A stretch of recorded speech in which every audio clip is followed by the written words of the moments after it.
ملخص كتاب كيف ننام، تأليف إيزابيل أرنوف، بصوت إيمان شهوان. هل أنت ممن يحب النوم لساعات طويلة؟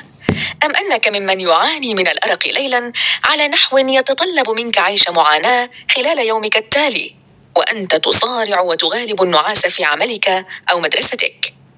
لا تقلق، فإن كنت ترغب في معرفة سبب ذلك وكيفية حله، ستجد هنا ما يرضيك من معلومات قد تسمعها لأول مرة على الرغم من بساطتها. كيف يحدث النوم تدريجياً؟ وما هي مراحله؟ وماذا نفعل خلال نومنا؟ جميعها تفاصيل ستدركها لحظة قراءتك للسطور الآتية، لذا اقرأ بتمعن وتركيز، علك تحظى بنوم هانئ ابتداء من اليوم. الفصل الأول: النوم حاجة لا غنى عنها. كم ساعة تنام في اليوم؟ سؤال لا بد من طرحه عليك لكي تكون قادراً على إدراك أنواع النوم لديك. نعم، فللنوم نوعان: نوم عميق يقابله النوم الهادئ، ونوم مفارق يقابله النوم المضطرب. وقبل التطرق لكل منهما، لنتأمل فترات نوم المرء خلال مراحل حياته المختلفة. ولتأخذ نفسك مثالاً على ذلك. عندما يولد الطفل يستغرق أغلب يومه في النوم، لكن هذه المدة تستمر في النقصان طوال فترة نموه وحياته حتى يصل المرء إلى سن 40. عندها تتراجع نسبة النوم العميق لديه وتكثر ساعات استيقاظه خلال آخر الليل. وهذه الحالة تزداد شيئاً فشيئاً كلما تقدم في العمر. ففي أي مرحلة أنت الآن؟ هل تعلم عدد الساعات الفعلية التي تحتاجها من النوم لكي تشعر بالراحة حقاً؟ إن كنت من أصحاب النوم الطويل فإنك ستحتاج إلى أكثر من 9 ساعات ونصف. أما إن كنت من أصحاب النوم القصير، عندها سيكفيك أقل من 5 ساعات ونصف من النوم. إنما يحدد انتماءك لأي من هاتين الفئتين هو خصائصك الموروثة.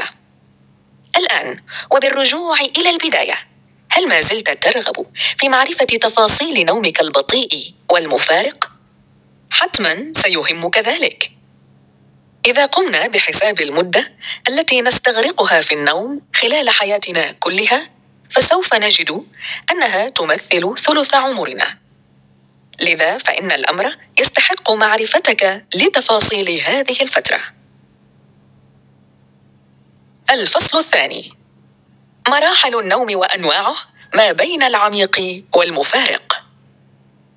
قبل إغلاقك لعينيك في النوم، فإنه يسبق ذلك الكثير من التململ والتثاؤب يرافقه استرخاء لعضلات الجسد بأكمله.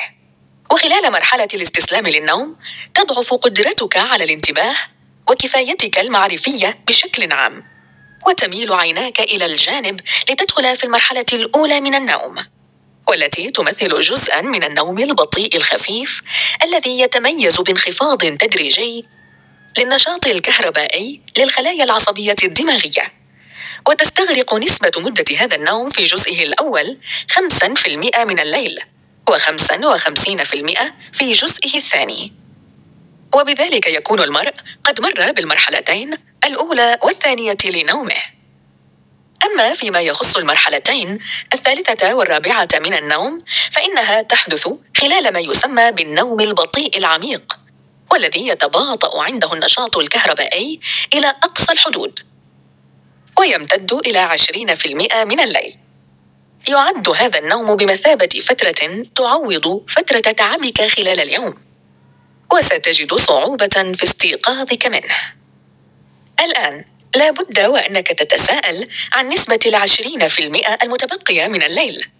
هنا يأتي النوم المفارق الذي يتبع النوم البطيء العميق بعد مرور 80 دقيقة، ليستمر حتى نهاية الليل، إذ يدخل الجسد في خمول عضلي كلي يجعلك تسقط إن نمت جالساً.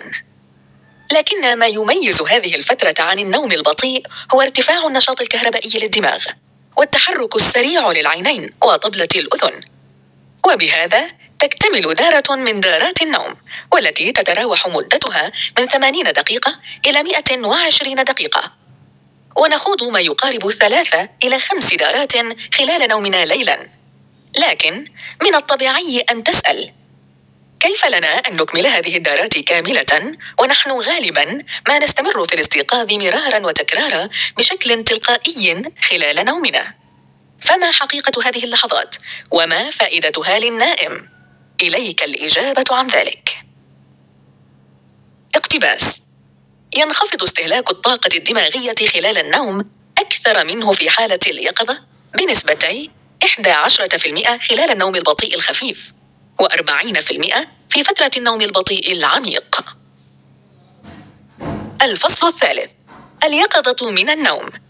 جميعنا نستيقظ تلقائياً دون إدراكنا لذلك خلال دارات نومنا في الليل لفترات يصل مجموعها لما يقل عن 30 دقيقة. لكن هل تعلم مدى فائدة هذه الدقائق لنا؟ إنها تعطي الفرصة لتحريك الجسد والانطلاق إلى طور جديد من النوم، على عكس ما يسمى باليقظات الصغرى التي تمتد إلى 15 ثانية، إذ إنها لا تؤدي إلى الانتقال من طور إلى آخر. ويتراوح عددها ما بين 10 إلى 20 يقظة في الساعة بعد انتهاء فترة الليل ومع مجيء الصباح. برأيك ماذا يحدث لنا قبل الاستيقاظ؟ عند الاستيقاظ صباحاً يحتاج دماغنا لما لا يقل عن 5 دقائق ليستعيد نشاطه تدريجياً، والتي قد تمتد ل20 دقيقة. تسمى هذه الفترة باسترخاء النعاس، وتمتد حسب ما سبقها من ساعات النوم. لذا إن استيقظت مرتاحاً ونشيطاً مثلاً في 7 صباحاً، ومن ثم عاودت النوم مجدداً لتستيقظ في 9، فإنك ستجد نفسك أقل نشاطاً ومتعباً كذلك. لكن هل تعلم ما الذي يجعلك تنام في وقت معين خلال يومك؟ وكيف تحدد موعد نومك واستيقاظك؟ هل الأمر مقتصر على شروق الشمس وغروبها؟ الفصل الرابع: مؤثرات النوم وشبكته الدماغية. إن ساعتنا البيولوجية المتواجدة في البنية الدماغية خلف العينين هي ما يحكم شعورنا بالنعاس واليقظة، والتي بدورها تخضع لإيقاعات نهارية وليلية. فتقوم بضبط هذه الإيقاعات من خلال وظائف الجسم البيولوجية، كدرجة الحرارة الداخلية التي تتحكم في درجة تيقظنا طوال اليوم، إذ يسهل علينا النوم عند انخفاضها والاستيقاظ عند ارتفاعها. لهذا ينصح بعدم ممارسة الرياضة قبل النوم، باعتبار أن ذلك كفيل برفع درجة الحرارة الداخلية للجسد على نحو يؤخر الشعور بالنعاس، إضافة إلى أن ضبط هذه الإيقاعات الليلية والنهارية يتأثر بدلالات الوقت كالضوء والعوامل الاجتماعية كمواعيد العمل وتناول الطعام، كما أن هذه الإيقاعات تختلف باختلاف طبيعة الأفراد، إن كانوا صباحيين أم مسائيين، ممن يصاب أغلبهم بتأخر طور النوم على نحو يؤثر سلباً في حياتهم المهنية والاجتماعية. لهذا ينبغي الموازنة ما بين اليقظة والنوم لتحقيق الغاية مما يسمى بآليات الاستتباب، التي ينظم جسم الإنسان من خلالها بيئته الداخلية، ومن ضمنها بيئة النوم. لذلك فإن الحرمان الكبير من النوم يؤدي إلى ما يدعى بدين النوم، الذي لا يمكن سداده والنوم جيداً إلا بعد انقضاء مدة أسبوع على الأقل من النوم المضطرب أو المفارق.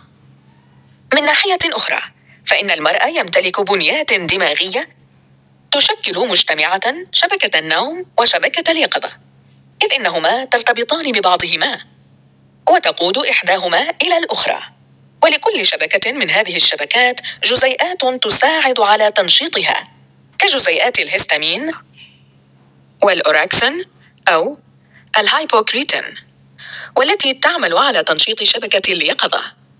كما يقود أي خلل في هذه الجزيئات إلى تعطل هذه الشبكة والإصابة بالعديد من الأمراض كمرض الخدر. أما جزيئات الأدينوسين والسيروتونين فهي الجزيئات التي تساعد على تنشيط شبكة النوم، وتجدر الإشارة لوجود بعض المحفزات التي تساعد على تنشيط شبكتي اليقظة والنوم، كالقهوة والشعور بالجوع. حتما هنالك العديد من العمليات التي تحدث خلال فترة يقظتنا ونومنا، وإن كنا جميعا نعلم منها ما يحدث في فترة اليقظة، إلا أن معظمنا قد يجهل تلك التي تحدث خلال النوم، لهذا تابع لتعرفها. اقتباس: يشبه التناوب بين اليقظة والنوم ميزانا إحدى كفتيه أثقل من الأخرى لينتقل إلى الكفة الأخرى، وهكذا دواليك. الفصل الخامس: مجريات النوم وأحداثه. بالحديث عما يحدث خلال فترة نومنا، فإن أبرز ما يخطر في بالك هو الشخير. لماذا يشخر البعض خلال نومهم؟ إن استرخاء العضلات عند الاستغراق في النوم يؤدي إلى تقليص حجم الحنجرة، ويزداد تقلصها عند من يمتلكون مسالك تنفسية ضيقة في حالة اليقظة. لذا فإن تنفسهم خلال النوم يحدث ارتجاجا في أنسجة الحنجرة على نحو يولد الشخير الذي نسمعه عند البعض، أو يتوقف التنفس في حال زيادة هذا التقلص الذي ينتج عند الإصابة ببعض الأمراض كمتلازمة أندين، حيث لا يستطيع المصاب بها التنفس إلا باستخدام جهاز يمده بالهواء ليلا. وهذا ما أدى لتطور طب النوم الذي يبحث في الأمراض التنفسية الليلية. كما يعد إفراز الهرمونات من الأحداث الليلية المهمة خلال النوم، فمقولة الأمهات لأطفالهن نم كي تكبر خلال نومك لم تأتي عبثا، إذ يبدأ النشاط الهرموني خلال النوم بإفراز هرمون النمو، يليه إفراز الكورتيزول اللازم لعملية الاستيقاظ ولممارسة الأنشطة النهارية، ثم يبدأ إفراز هرمون الميلاتونين الذي يساعد على التنسيق بين الإيقاعات الليلية النهارية. تجدر الإشارة إلى وجود علاقة ما بين النوم وهرموني لابتين القاطع للشهية الذي ينتجه الجسم خلال فترة النوم، وغريلين الفاتح للشهية الذي ترتفع نسبته بسبب الأرق والحرمان من النوم. كما تتوالى الأحداث الليلية خلال النوم، فتنخفض درجة حرارة الجسم الداخلية بتوجيه من الساعة الدماغية لترتفع درجة حرارة الجلد واليدين والقدمين على نحو يسهم باستسلام المرء للنوم. لذا غالبا ما تجد صعوبة في النوم إذا كانت أطراف جسدك باردة، لذلك عليك أن تضمن دفء أطرافك لتنعم بنوم هانئ وتنشط دماغك النائم. نعم، فهنالك نشاط عليك القيام به وأنت نائم، تخيل ذلك. الفصل السادس: أهمية النوم وعواقب الحرمان منه.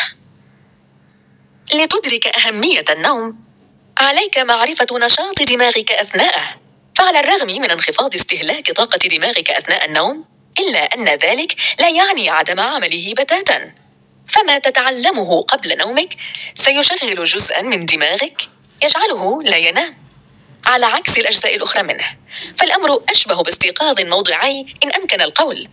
وفي سبيل تنمية الذاكرة لابد لك وأن تحظى بالنوم المفارق الذي يتساوى عنده استهلاك الطاقة الدماغية تقريبا مع حالة اليقظة، لكن الفارق هو عدم نشاط المناطق البصرية والسمعية الأولية. ففي حالة النوم المفارق تتولى المناطق السمعية والبصرية الثانوية مهمة الإدراك السمعي والبصري للمرء، ويرتفع معها نشاط الذاكرة والعواطف مع انخفاض في مواطن القدرات الاستدلالية. وهذا ما يفسر عدم استهجاننا ونحن نائمين لما نراه من أحلام، على الرغم من عدم منطقيتها أحيانا. من جانب آخر، فإن للنوم أهمية كبيرة تجعل من عواقب الحرمان منه عواقب وخيمة، تبدأ بتراجع الوظائف الفكرية والإصابة بالخمول والشعور بالتعب وضعف القدرة على الانتباه والتركيز وتأخر المرء في الاستجابة لما حوله، إضافة لسرعة الغضب وتعكر المزاج واضطرابات ذاكرة المدى القصير. كما أنه يعد من العوامل المؤثرة في السمنة، إذ إن الحرمان من النوم يعمل على فتح الشهية ويحفز على تناول الأطعمة، خاصة الأطعمة الخفيفة، بفعل زيادة إفراز هرمون غريلين. فقرة بارزة من الكتاب. يمثل النوم بوصفه حاجة لا غنى عنها حالة من حالات الجسم الفسيولوجية، وخلاله تنعدم اليقظة وتنخفض درجة الانفعال بالمؤثرات الخارجية إلى مستويات دنيا. الخاتمة. كيف ننام؟ إجابة هذا السؤال لابد أن يعلمها كل فرد منا، إذ إنها إجابة تقينا من شتى الأمراض والاضطرابات التي قد تحدث لنا خلال أيامنا.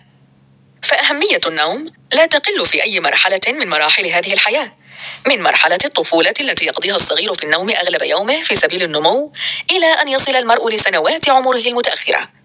وفي كل مرة تختلف حاجته من النوم وتقل تدريجيا، وتتغير بنية هذا النوم حسب خصائصه الموروثة وساعته البيولوجية التي تقبع في بنيته الدماغية، فضلا عن آليات الاستتباب التي تلزم للموازنة ما بين حالات اليقظة والنوم لدينا. وعلى العموم ينبغي أن نحظى بدارات نوم كافية خلال الليل، تلك الدارات التي تبدأ بالنعاس لحين دخولنا في حالة من الاستسلام للنوم، فيسيطر علينا النوم العميق لنصل إلى النوم المفارق تدريجياً. حينها تبدأ فترة تعويضنا عن جميع آثار يومنا المتعب، كما نفقد عندها نشاط المناطق السمعية والبصرية الأولى، لتستلم بذلك الثانوية منها مهمة إشعارنا بالأحلام التي تراودنا، وتجعل مما هو غير منطقي أمراً طبيعياً.